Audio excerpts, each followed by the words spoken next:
శాంతి. July 7, 2024 యొక్క అవ్యక్త మురళి ఆధారంతో సంపూర్ణతకి సమీపత ద్వారా ప్రత్యక్షతను తీసుకొచ్చేటువంటి యోగాభ్యాసం చేద్దాం. ఓం శాంతి. నేను ఆత్మను శ్రేష్టమైన స్మృతి ద్వారా బాప్దాదాను ప్రేమగా స్మృతి చేస్తున్నాను. ఇంకా బాప్దాదా దగ్గరికి చేరుకున్నాను. బాప్దాదా నన్ను అతి శ్రేష్టమైన రూపంలో చూస్తున్నారు.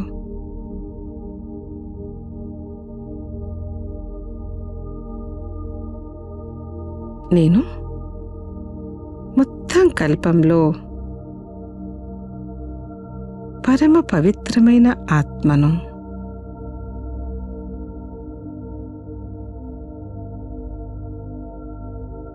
ప్రతి సమయము విశ్వంలో పవిత్ర ఆత్మలు వస్తూనే ఉన్నారు. కానీ బాబా నన్నెంత పరమ పవిత్రంగా చేశారంటే నా ద్వారా మొత్తం ప్రకృతిని సతో ప్రధానంగా చేస్తున్నారు.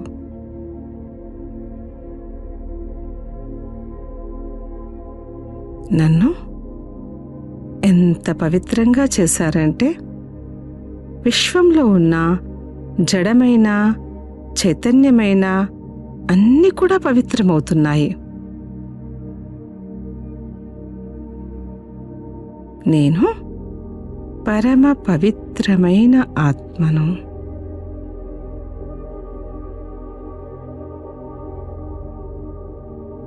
నేను ఉన్నతోన్నతమైన ఆత్మను కూడా. ఉన్నతోన్నతమైన భగవంతుణ్ణి గుర్తించాను. నేను స్వయం భగవంతునితో ఉన్నతోన్నతమైన కర్తవ్యాలు చేస్తున్నాను.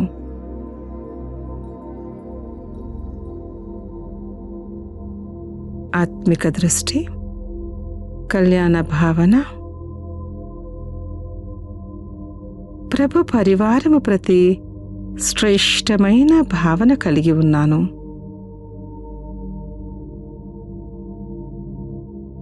ప్రతి విషయంలో సాధారణతను శ్రేష్ఠ స్వరూపంలో పరివర్తన చేసే ఉన్నతమైన ఆత్మను. నేను లక్కీయెస్ట్ కూడా. స్వయం భాగ్యవిధాతయే నా భాగ్యపు రేఖలను గీస్తున్నారు. స్వయం విశ్వానికి యజమానియే నా 21 జన్మల అదృష్టపు రేఖలను అవినాశీ గ్యారంటీతో రాస్తున్నారు.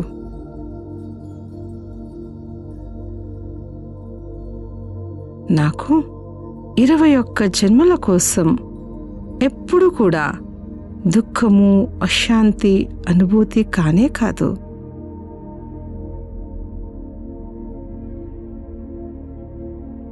సదా హెల్దీ, వెల్దీ మరియు హ్యాపీగా ఉండే వారసత్వం స్వయం భగవంతునితో నాకు ప్రాప్తించింది.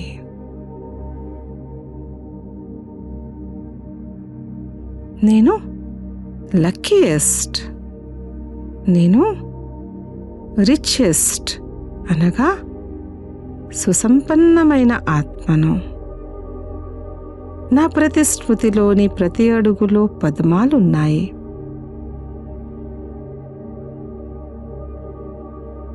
బ్రాహ్మణాత్మనే నాకు నా తండ్రి ద్వారా సర్వ ఖజానాలు ప్రాప్తించాయి.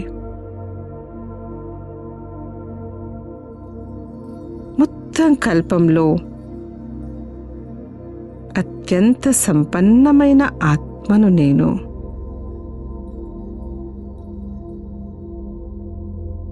నేను బాప్దాదా యొక్క holiest, highest, luckiest, richest, sweetest ఆత్మను.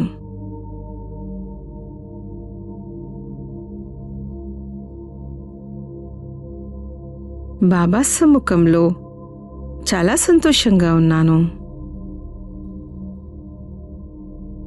బాబా కూడా నన్ను చూస్తూ చాలా సంతోషిస్తున్నారు. ఇదే కదా ప్రభు మిలనము, పరమాత్మ ప్రేమ, పరమాత్మని వారసత్వము, పరమాత్మని ప్రాప్తులు అన్నీ కూడా ఇప్పుడు నాకు ప్రాప్తించాయి. నేను పద్మాపదం భాగ్యవాన్ ఆత్మను.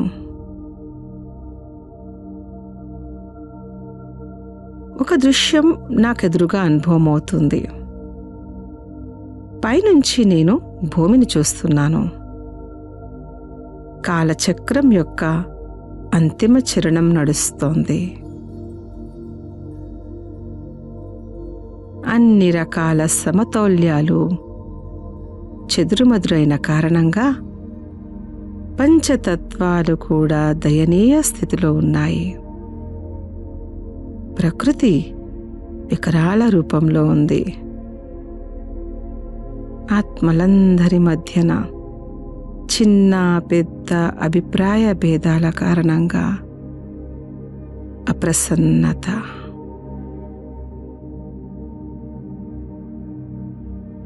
అనేక రకాలుగా దుఃఖము, అశాంతి మరియు అసంతుష్టత, యుద్ధపు బాధాకరమైన దృశ్యం ప్రతి ఒక్కరిలో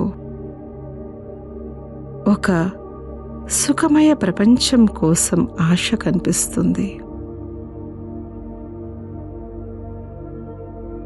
వారంతా ప్రార్థనలు చేస్తున్నారు.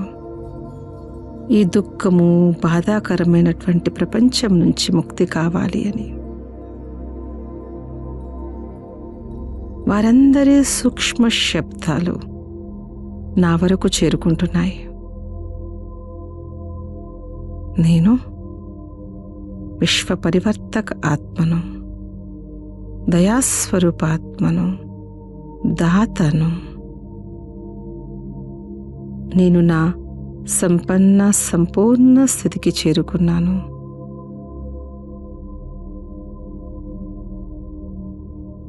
విశ్వానికి శ్రేష్ఠ సమయాన్ని, కొత్త సుఖమయ ప్రపంచాన్ని అతి త్వరలో తీసుకొచ్చేందుకు నేను బాబాకు సహాయం చేసేటువంటి శివశక్తిని.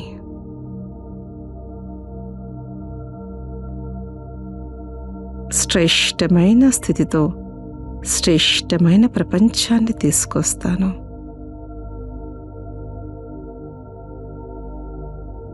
పురుషార్థంలో వచ్చేటువంటి ప్రతి విఘ్నాన్ని, ప్రతి పరిస్థితి యొక్క ప్రభావంతో నేను ముక్తై ఉన్నాను.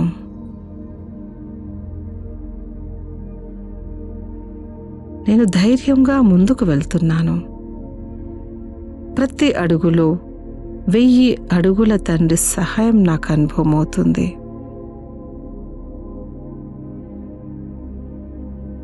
నేను నిస్వార్థ పురుషార్థిని. తండ్రి ప్రేమలో లవలీనమై ఉన్నాను. శక్తిశాలిని.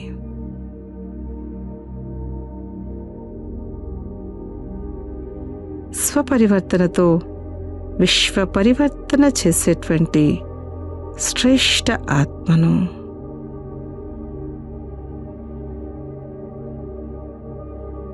ఓం శాంతి శాంతి శాంతి. ఓం శాంతి. మధురమైన పిల్లలారా, సత్యమైన తండ్రితో లోపల బయట సత్యంగా ఉండండి. అప్పుడే దేవతలుగా అవ్వగలరు. బ్రాహ్మణులైన మీరే ఫరిస్తాల నుండి దేవతలుగా అవుతారు. ప్రశ్న: ఈ జ్ఞానాన్ని వినేందుకు లేక ధారణ చేసేందుకు ఎవరు అధికారులుగా అవ్వగలుగుతారు? ఎవరైతే ఆల్రౌండ్ పాత్ర చేశారో, ఎవరైతే అందరికంటే ఎక్కువ భక్తి చేశారో వారే జ్ఞానాన్ని ధారణ చేయడంలో చాలా వేగంగా ముందుకు వెళ్తారు. వారే ఉన్నతమైన పదవిని కూడా పొందుతారు. మీరు శాస్త్రాలని ఒప్పుకోరా అని ఎవరైనా మిమ్మల్ని అడిగితే, మేము చదివినన్ని శాస్త్రాలు, మేము చేసినంత భక్తి ప్రపంచంలో ఎవ్వరూ లేదు. మాకిప్పుడు భక్తి యొక్క ఫలం లభించింది కాబట్టి మాకిప్పుడు భక్తి చేసే అవసరం లేదని చెప్పండి. ఓం శాంతి. బేహద్దు తండ్రి కూర్చొని బేహద్దు పిల్లలకు అర్థం చేయిస్తూ ఉన్నారు. సర్వ ఆత్మల తండ్రి సర్వాత్మలకు అర్థం చేయిస్తారు. ఎందుకంటే వారు సర్వులకి సద్గతి దాత. ఇక్కడున్న ఆత్మలన్నిటినీ జీవాత్మలనే అంటారు. శరీరం లేకుంటే ఆత్మ చూడలేదు. డ్రామా ప్లాన్ అనుసారం తండ్రి స్వర్గ స్థాపన చేస్తూ ఉన్నారు. అయితే నేను స్వర్గాన్ని చూడను అని తండ్రి అంటారు. అది ఎవరి కొరకు ఉందో వారే చూడగలరు. మిమ్మల్ని చదివించిన తర్వాత మళ్ళీ నేను ఏ శరీరాన్ని ధరించను కాబట్టి శరీరం లేకుండా ఎలా చూడగలను? ఎక్కడ పడితే అక్కడ ఉండను, అన్నీ చూస్తాను అనేది లేదు. ఏ పిల్లలను పుష్పాలుగా సమానంగా తయారు చేసి స్మృతి యాత్ర నేర్పిస్తారో అలాంటి పిల్లల్నే తండ్రి చూస్తారు. యోగము అనే పదము భక్తికి సంబంధించినటువంటిది. జ్ఞానాన్ని ఇచ్చేవారు జ్ఞానసాగరుడొక్కరే. వారినే సద్గురువు అని అంటారు. మిగిలిన వారంతా కేవలం గురువులు మాత్రమే. వారే సత్యాన్ని చెప్పేవారు, సత్యఖండాన్ని స్థాపించేవారు. భారతదేశం సత్యఖండంగా ఉండేది. అక్కడ అందరూ దేవీ దేవతలే నివసించేవారు. మీరిప్పుడు మనుషుల నుండి దేవతలుగా అవుతున్నారు కాబట్టి సత్యమైన తండ్రితో ఆంతరికంగా బాహ్యంగా సత్యంగా అవ్వాలని పిల్లలకు అర్థం చేయిస్తారు. మొదట అడుగడుగునా సత్య అసత్యమే ఉండేది. స్వర్గంలో ఉన్నత పదవి పొందాలంటే అదంతా వదిలివేయాలి. స్వర్గానికి అందరూ వెళ్తారు కానీ తండ్రిని తెలుసుకొని కూడా వికర్మలను వినాశం చేసుకోకుంటే శిక్షలను అనుభవించి లెక్కాచారాన్ని సమాప్తం చేసుకోవలసి ఉంటుంది.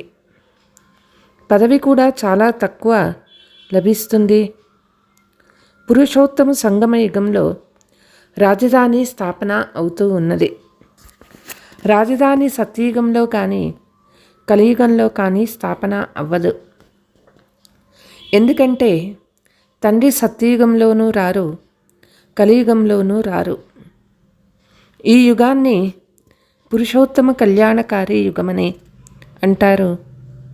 ఇందులోనే తండ్రి వచ్చి అందరి కళ్యాణం చేస్తారు. కలియుగం తర్వాత సత్యయుగం రావాలి కాబట్టి సంగమయుగం కూడా తప్పకుండా ఉండాలి. ఇది పతిత పాత ప్రపంచమని తండ్రి అర్థం చేయించారు. దూరదేశ నివాసి మహిమ కూడా ఉంది. అయితే పరాయి దేశంలో తన పిల్లలు ఎక్కడ లభిస్తారు? పరాయి దేశంలో పరాయి పిల్లలే లభిస్తారు. నేను ఎవరిని ప్రవేశిస్తానో ఆ పిల్లలకు బాగా అర్థం చేయిస్తాను. స్వపరిచయం కూడా ఇస్తాను. మరియు ఎవరిలో ప్రవేశిస్తానో అతనికి కూడా ఇది నీ అనేక జన్మల అంతిమ జన్మ అని అర్థం చేయిస్తాను. ఎంత స్పష్టంగా ఉంది. మీరిప్పుడు ఇంకా పురుషార్థులు, సంపూర్ణ పవిత్రులుగా లేరు. సంపూర్ణ పవిత్రులను ఫరిస్తాలని అంటారు.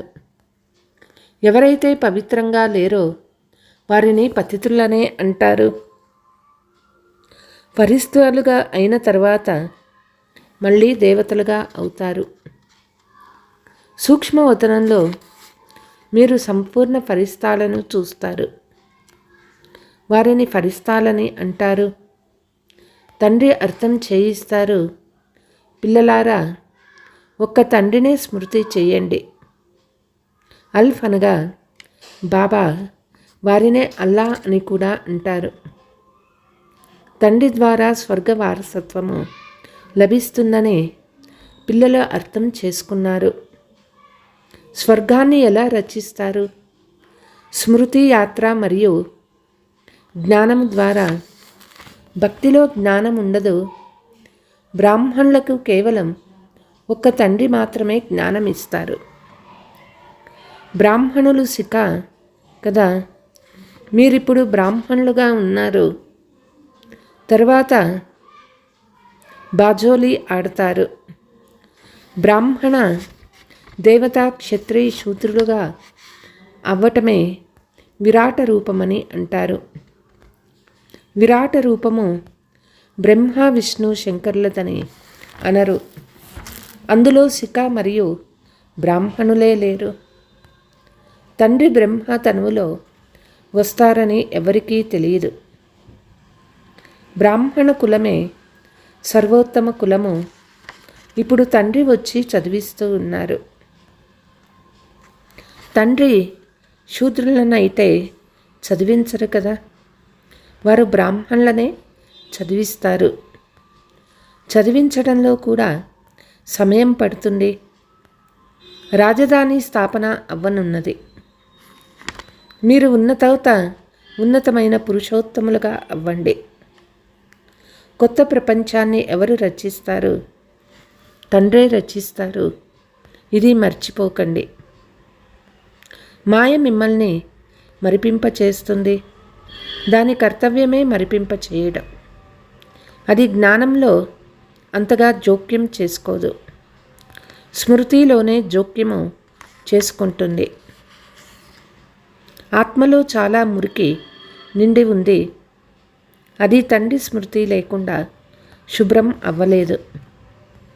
యోగం అనే పదము విని పిల్లలు తికమక పడతారు. బాబా, మాకు యోగం కుదరటం లేదు అని అంటారు. వాస్తవానికి యోగం అనే పదము హఠయోగులకు సంబంధించింది. సన్యాసులు బ్రహ్మంతో యోగం చేయాలని చెప్తారు. బ్రహ్మతత్వము చాలా విశాలమైనది.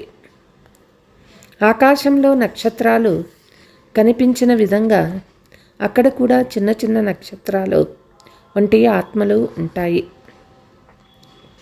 అది సూర్య చంద్రుల వెలుగు పడజాలని స్థానంలో ఆకాశానికి అతీతంగా ఉంటుంది. కాబట్టి మీరెంత చిన్న చిన్న రాకెట్ అయ్యారో చూడండి. అందుకే మొట్టమొదట ఆత్మజ్ఞానం ఇవ్వాలని బాబా చెప్తారు. అది ఒక్క భగవంతుడే మాత్రమే ఇవ్వగలుగుతారు.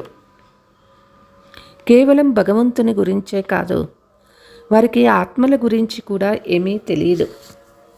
ఇంత చిన్న ఆత్మలో 84 జన్మల చక్రము అవినాశి పాత్ర నిండి ఉంది. దీన్ని కూడా మనం ప్రకృతి సిద్ధము అని తప్ప మరేమీ అనలేము. ఆత్మ 84 జన్మల చక్రంలో తిరుగుతూనే ఉంటుంది. ప్రతి 5000 సంవత్సరాలకు ఒకసారి ఈ చక్రం రిపీట్ అవుతూనే ఉంటుంది. ఇది డ్రామాలో రచించబడింది. ప్రపంచం అవినాశి. వినాశమైనప్పుడు ఎప్పుడూ అవ్వదు. వారు పెద్ద ప్రళయం అవుతుంది. తర్వాత కృష్ణుడు రావి ఆకుపై బొటన వేలును చప్పరిస్తూ వస్తారని చూపిస్తారు. కానీ అలాంటిదేమీ జరగదు. అది నియమ విరుద్ధము. మహాప్రళయం ఎప్పుడూ జరగదు. ఒకే ధర్మస్థాపన, అనేక ధర్మాల వినాశనం నడుస్తూనే ఉంటుంది.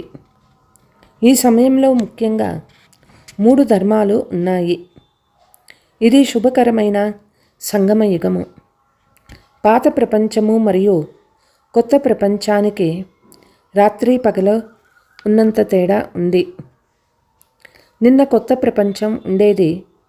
ఈరోజు అదే పాతదిగా అయింది. నిన్నటి ప్రపంచం ఎలా ఉండేదో మీకు తెలుసు. ఎవరు ఏ ధర్మానికి చెందినవారు వచ్చి ఆ ధర్మాన్నే స్థాపన చేస్తారు. వారైతే కేవలం ఒక్కరే వస్తారు, చాలామంది ఉండరు. తర్వాత మళ్ళీ నెమ్మదిగా వృద్ధి చెందుతుంది. తండ్రి చెప్తూ ఉన్నారు, పిల్లలు మీకు ఎలాంటి కష్టం ఇవ్వను. పిల్లలకు కష్టం ఎలా ఇస్తాను? ప్రియమైన తండ్రిని కదా. సద్గతి దాతను, దుఃఖహర్త సుఖకర్తను, స్మృతి కూడా నన్ను ఒక్కరినే చేస్తారు. భక్తి మార్గంలో ఏమేవో చేసేశారు, నన్ను ఎంతగానో నిందించారు. భగవంతుడు ఒక్కరే అని అంటారు. సృష్టి చక్రం కూడా ఒక్కటే. ఆకాశంలో మరొక ప్రపంచం లేదు. ఆకాశంలో నక్షత్రాలు ఉన్నాయి. ఒక్కొక్క నక్షత్రంలో సృష్టి ఉందని, కింద కూడా ప్రపంచం ఉందని మానవులు అనుకుంటారు. ఇవన్నీ భక్తి మార్గానికి చెందినవి. ఉన్నతోన్నతమైన భగవంతుడు ఒక్కరే. వారు మొత్తం సృష్టిలోని ఆత్మలన్నీ మీతో కూర్చోబడి ఉన్నవని మహిమ చేస్తారు. ఇది మాల వంటిది. దీనిని బేహద్దు రుద్రమాల అని కూడా అనవచ్చు. సూత్రములో బంధించబడి ఉన్నారు. మహిమ చేస్తారు, కానీ ఏమీ అర్థం చేసుకోరు. తండ్రి వచ్చి తెలియచేస్తారు, పిల్లలారా, మీకు ఏమాత్రమూ కష్టం ఇవ్వను. మొట్టమొదట భక్తి ఎవరు చేశారో వారే జ్ఞాన మార్గంలో తీవ్రంగా ముందుకు పోతారు. ఎక్కువగా భక్తి చేస్తే వారికి ఫలం కూడా ఎక్కువగా లభించాలి. భక్తికి ఫలము భగవంతుడు ఇస్తారు అని అంటారు. వారు జ్ఞానసాగర్లు కాబట్టి తప్పకుండా జ్ఞానం ద్వారానే ఫలం ఇస్తారు కదా. భక్తి ఫలం గురించి ఎవరికీ తెలియదు. భక్తికి ఫలము జ్ఞానము. దాని ద్వారా స్వర్గ వారసత్వము, సుఖము లభిస్తుంది. కాబట్టి ఫలం ఇస్తారు అనగా నరకవాసీల నుండి స్వర్గవాసులుగా ఒక్క తండ్రే తయారు చేస్తారు. రావణ్ గురించి కూడా ఎవరికీ తెలియదు. దీనిని పాత ప్రపంచము అని కూడా అంటారు. ఎప్పటి నుండి పాతగా అయింది, ఇది ఎవ్వరూ లెక్కించలేరు. తండ్రి మానవ సృష్టి రూపీ వృక్షానికి బీజరూపము. వారు సత్యమైన వారు ఎప్పటికీ వినాశం అవ్వరు. దీనిని తలక్రిందుల వృక్షమని అంటారు. తండ్రి పైన ఉన్నారు. ఆత్మలు తండ్రిని పైన చూస్తూ పిలుస్తారు. శరీరమైతే పిలవలేదు. ఆత్మ ఒక శరీరం నుండి వేరై మరొక శరీరంలోకి వెళ్ళిపోతుంది. ఆత్మ క్షీణించదు, వృద్ధి చెందదు, మృత్యువును పొందదు. ఇది తయారు చేయబడిన డ్రామా. మొత్తం ఆట అంతటి ఆది మధ్యాంత రహస్యాన్ని తండ్రి తెలిపించారు. ఆస్తికులుగా కూడా చేశారు. ఈ లక్ష్మీనారాయణలలో ఈ జ్ఞానం లేదని కూడా తండ్రి తెలిపించారు. అక్కడైతే ఆస్తికులు నాస్తికుల గురించి తెలియదు. ఇప్పుడు ఈ సమయంలో తండ్రే అర్థం చేయిస్తూ ఉన్నారు. ఎవరైతే తండ్రి మరియు రచన ఆది మధ్యాంత కాల పరిమితుల గురించి తెలియదో వారిని నాస్తికులు అంటారు. ఇప్పుడు మీరు ఆస్తికులుగా అయ్యారు. అక్కడ ఈ విషయాలేమీ ఉండవు. ఇది ఆట కదా. ఒక్క సెకండులో జరిగిన విషయం మరొక సెకండులో జరగదు. డ్రామా టిక్ టిక్ అంటూ తిరుగుతూనే ఉంటుంది. జరిగిపోయిన చక్రము పునరావృతం అవుతుంది. ఉదాహరణకి 2 లేక 3 గంటల తర్వాత అదే సినిమాలు మళ్ళీ ఎలా తిరుగుతూ ఉంటుందో ఇది కూడా అలాగే తిరుగుతూ ఉంటుంది. అందులో ఇళ్ళు మొదలైనవి పడగొడతారో మళ్ళీ చూస్తే నిర్ణయించబడి ఉంటాయి. అదే ఉన్నది ఉన్నట్లుగా రిపీట్ అవుతూ ఉంటుంది. ఇందులో తికమక పడే విషయమేమీ లేదు. ముఖ్యమైన విషయం ఆత్మ, తండ్రి, పరమాత్మ, ఆత్మలు పరమాత్మ చాలా కాలం నుండి వేరుగా అయ్యారు. వేరుగా అయ్యి పాత్ర చేసేందుకు ఇక్కడికి వస్తారు. మీరు పూర్తి 5000 సంవత్సరాలు వేరుగా ఉన్నారు. మధురమైన పిల్లలు, మీకు ఆల్రౌండ్ పాత్ర లభించింది కనుక మీకు మాత్రమే అర్థం చేయిస్తూ ఉన్నారు. జ్ఞానానికి కూడా అధికారులు. అందరికంటే భక్తి ఎవరు ఎక్కువ చేశారో జ్ఞానంలో కూడా వారే చురుకుగా ముందుకి వెళ్తారు. ఉన్నతమైన పదవిని కూడా పొందుతారు. మొదట ఒక్క శివబాబాకే మాత్రమే భక్తి జరుగుతుంది. తర్వాత దేవతలకి, తర్వాత పంచతత్వాలకు కూడా భక్తి చేస్తారు. వ్యభిచారులుగా అయిపోతారు. ఇప్పుడు అనంతమైన తండ్రి మనల్ని బేహద్దులోకి తీసుకువెళ్తారు. వాళ్ళు మళ్ళీ బేహద్దు భక్తి యొక్క అజ్ఞానంలోకి తీసుకువెళ్తారు. ఇప్పుడు తండ్రి పిల్లలైన మీకు అర్థం చేయిస్తూ ఉన్నారు. స్వయాన్ని ఆత్మగా భావించి తండ్రిని ఒక్కరిని స్మృతి చేయండి. అయినా ఇక్కడ నుండి వెలుపలికి వెళ్ళగానే మాయ మరిపింపచేస్తుంది. గర్భంలో ఉన్నప్పుడు మేమిలా తప్పులు చేయమని పశ్చాత్తాపపడి బయటకి వస్తారు, మర్చిపోతారు. ఇక్కడ కూడా అలాగే బయటకు వస్తూనే మర్చిపోతారు. ఇది స్మృతి విస్మృతి ఆట. పిల్లలు ఇప్పుడు తండ్రికి దత్తత పిల్లలుగా అయ్యారు. శివబాబా సర్వ ఆత్మల అనంతమైన తండ్రి. తండ్రి ఎంత దూరం నుండి వస్తారు? వారి ఇల్లు పరంధామము. పరంధామం నుండి వచ్చారంటే తప్పకుండా పిల్లల కొరకు బహుమతి తీసుకొస్తారు. అరచేతిలో వైకుంఠాన్ని కానుకగా తీసుకువస్తారు. తండ్రి చెప్తూ ఉన్నారు, క్షణంలో స్వర్గరాజ్యాన్ని తీసుకోండి. అందుకు కేవలం తండ్రిని తెలుసుకోండి. తండ్రి అంటారు, సర్వ ఆత్మలకు తండ్రి కదా. మీ తండ్రిని అనని వారు చెప్తూ ఉన్నారు. నేను ఎలా వస్తానో మీకు అర్థం చేయిస్తాను. రథము తప్పకుండా కావాలి. ఎలాంటి రథము? ఏ మహాత్మది తీసుకోలేదు. మీరు బ్రహ్మను భగవంతుడని, బ్రహ్మను దేవత అని కూడా చూపిస్తారని వెలుపలివాడు అంటారు. అరే, మేమెక్కడ చెప్తూ ఉన్నాము? వృక్షంపై చిట్ట చివరన వృక్షమంతా తమో ప్రధానమైనప్పుడు అతడు నిలబడి ఉన్నాడు. బ్రహ్మ అని కూడా అక్కడ నిలబడి ఉన్నారంటే అనేక జన్మల అంతిమ జన్మ అని అర్థం కదా. నేను నా అనేక జన్మల అంతిమ జన్మలో వానప్రస్థ స్థితిలో ఉన్నప్పుడు తండ్రి వచ్చారని బ్రహ్మనే స్వయంగా చెప్తూ ఉన్నారు. వారొచ్చి వ్యాపారము మొదలైనవన్నీ విడిపించారు. 60 సంవత్సరాల తర్వాత మానవులు భగవంతునితో మిలనం చేసేందుకు భక్తి చేస్తారు. మీరందరూ మానవ మతం అనుసారంగా నడిచేవారు.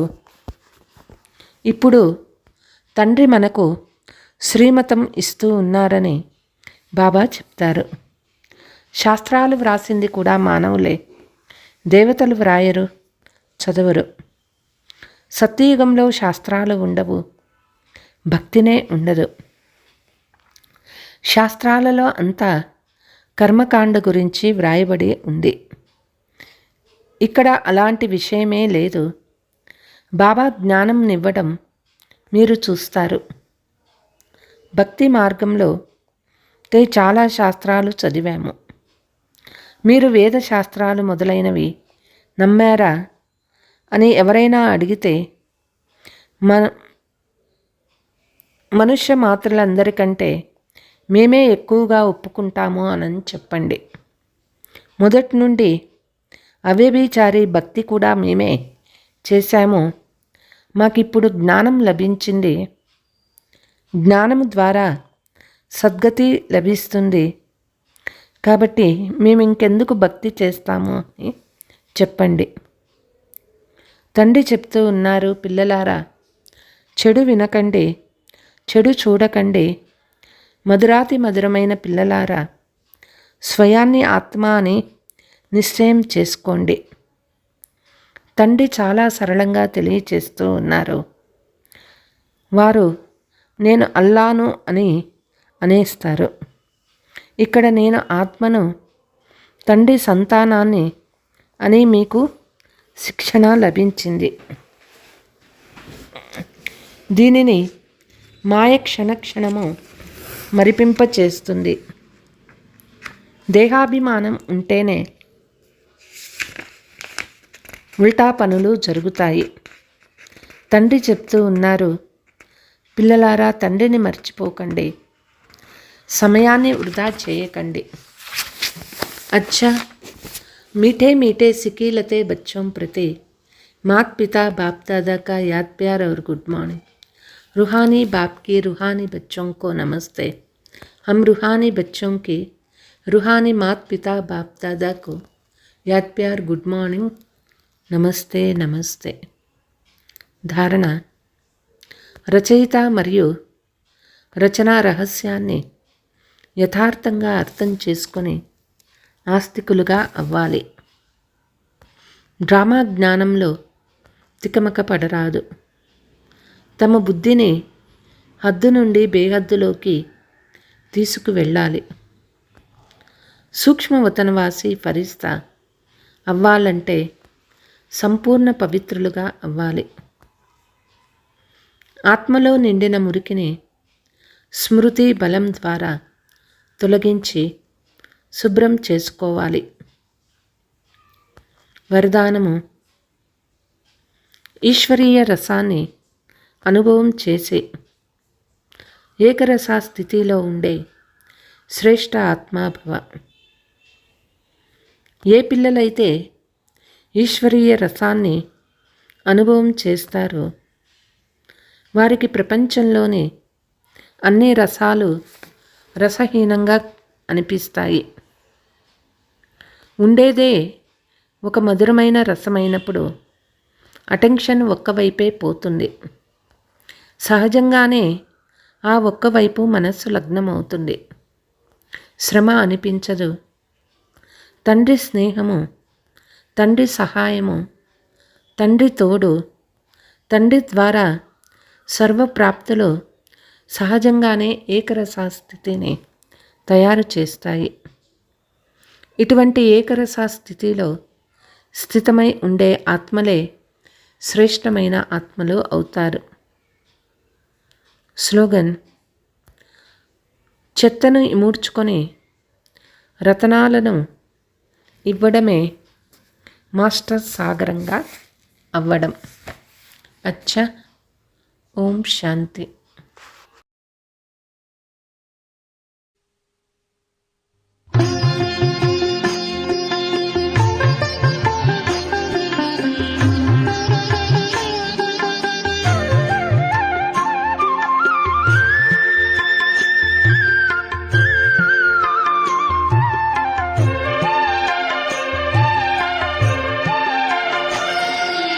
పదము పదములో నీ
పుష్పాలు